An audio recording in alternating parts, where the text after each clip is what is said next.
A memorial for George Floyd is being held in his hometown of Houston. This is the scene right now as thousands of people queue to pay their respects. We'll be live in Houston shortly.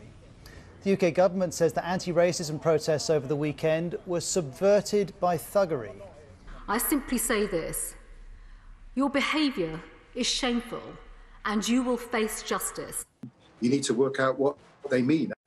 Well, unsurprisingly, given the UK's role in the global slave trade, that statue of Edward Colston is far from the only example of how those involved in the trade are remembered. Streets in cities like Liverpool, Glasgow and Newcastle are named after men whose wealth came from the slave trade. For example, Liverpool's Penny Lane, famous of course for the Beatles song that's named after it, is actually named after the slave ship owner James Penny.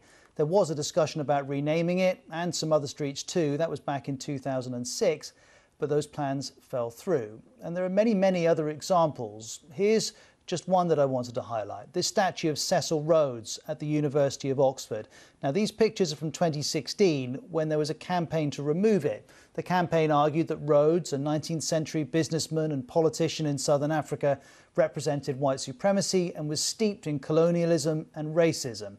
That campaign in 2016 was unsuccessful, but after Sunday's events, more protests have been called around this. Campaigners are saying the university has failed to address its institutional racism. Now, of course, the UK is not the only country grappling with its history of colonialism. Have a look at these pictures from Belgium at the weekend. This is a statue of King Leopold II. He was in power as Belgium committed atrocities in what's now the Democratic Republic of Congo. As you can see, protesters draped the statue in the DRC flag and graffitied it with the word assassin. And if those are examples of protesters outside the US taking their strength of feeling about the death of George Floyd as an opportunity to explore their country's past, they're also using it as an opportunity to examine police brutality in their country. Here's a Black Lives Matter organiser in Nantes, in France today. What's happening is that we have a march, first of all, in honour of the person who died, who was assassinated, let's say it clearly, in the hands of the police in the United States. But there's a connection, an analogy for people who are here, and in Nantes in particular, that we could suffer the same thing. We've also seen protests today in South Africa and Kenya. Supporters of South Africa's radical left-wing party, the Economic Freedom Fighters, made explicit reference to police brutality in the US at this event. In Kenya, these protesters were demonstrating against Kenyan police's brutality. According to one oversight body, Kenyan police have been involved in the killing of 15 people just since the country put a nighttime curfew in place in March to combat COVID-19. Here are some of the protesters.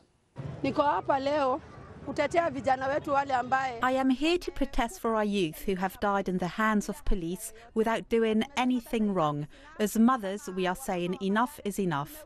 Many of our children have been killed while being labelled as thieves. What's very clear is that this case of George Floyd and his death has galvanised people to demand change globally and also in their individual countries. The French Interior Minister has announced that police will no longer be allowed to use chokeholds to arrest people. Christophe Castanet promised zero tolerance of racism within the police after a weekend of Black Lives Matter protests. That's from BBC World Service Radio.